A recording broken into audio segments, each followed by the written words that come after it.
Hello everyone. Today we are going to discuss a very important poem, Prospice, which was written by Robert Browning in 1861. Finally, this poem was published in 1864 only. Robert Browning, a very significant poet of Victorian era, is known for his dramatic monologue and robust optimism. This poem was written in the backdrop of poet's wife's death. Elizabeth Barrett Browning died in 1861 only. So the poet was not at all happy when this poem was written. Moreover, he was seriously ill. Prospice is a Latin word which means to look forward. Means perhaps the poet is deliberating upon life after death. In this poem, the poet who is seriously ill is comparing himself to a mountaineer who is trying to climb a steep mountain which is difficult to climb. He had a destination to attain. The poet is uncertain whether he will be able to attain that destination or not. Fear death, to feel the fog in my throat, the mist in my face. Poet says that what actually death means. Death means, the meaning of death is when we start feeling fog in our throat and mist in our eyes, in our face. When the snow begins and the blast denotes I am nearing the place. Author says that I am just like a mountaineer. I had a destination. The mountain is steep. And while climbing the mountain, when I will encounter snowfall and storm, it means that I am nearing the place. I am nearing my objective. The power of the night, the press of the storm, the post of the foe. Where he stands, the arc fear in a visible form, yet the strong man must go. Author says, when the mountaineer who is climbing a steep mountain, when he is about to attain the summit, when he is about to come to his objective, all of a sudden he will fear the arc fear. The arc fear is death only. Means all sorts of obstacle will come in front of him. But if the mountaineer is a strong man, he must move forward. He must not succumb to the obstacle which will come in front of him. For the journey is done and the summit attained, and the barriers fall.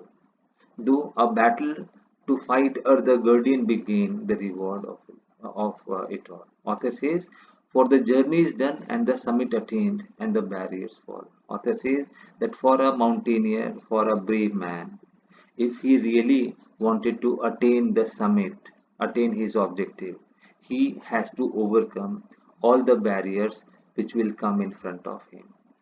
Because in order to attain an objective, in order to get rewarded, he had to fight many a battle in his life. I was ever a fighter, so one fight more, the best and the last. Since author is almost seriously ill, therefore says he that throughout my life I confronted problems.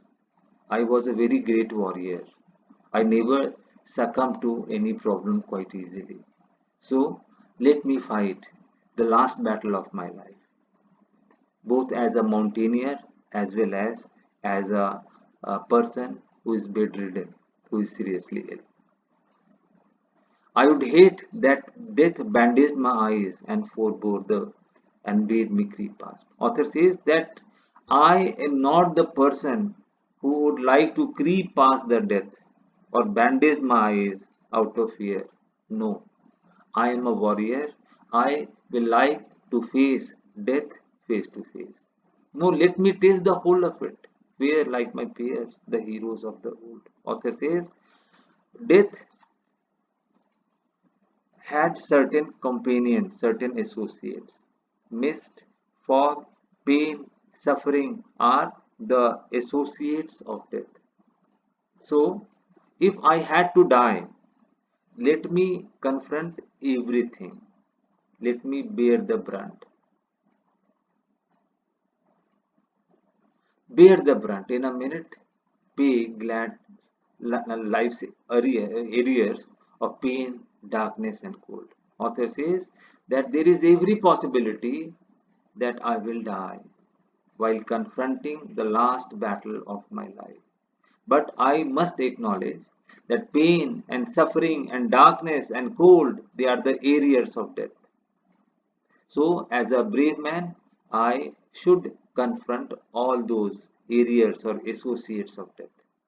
For sudden the worst turns the best to the brave man, like black minutes at the end. Author says that all means, in fact, in 1 second, we will transcend into a new world. Means after our death, we will go to a new world, because Robert Browning sincerely feels that this world is not the final world. There is one more world which we have to go after our death. And the elements rage, the fiend voice that rave, shall dwindle. Author says when death nears, when death overpowers us, our voice changes.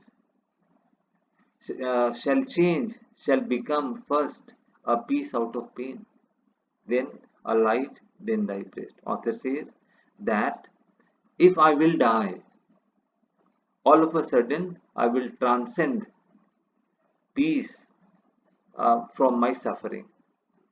And not only that, I am looking forward to meet you, my dear wife. I will like to embrace you the moment I will transcend from this world to the world of heaven. O thou soul of my soul, I shall clasp thee again. Author, it appears as if he is longing for his dead wife. He says, O thou soul of my soul, I shall clasp thee again, and with God be the rest. Elizabeth Barrett's Browning portrait and Jesus Christ. Both are reciting in heaven for the poet. Browning uses beautiful imageries throughout the poem to characterize death. In the opening lines, he uses fog, mist, snows to signify the approach of death. He compares the end of the life to the summit attained, which means life to climbing a mountain. The imagery brings forth thoughts of life as a struggle where we have to battle through. The speaker offers optimism against approaching death. He does not want to creep past, but wants to taste the whole of it, meaning he will stand tall in the face of death. Thank you very much for watching this video. Thanks a lot.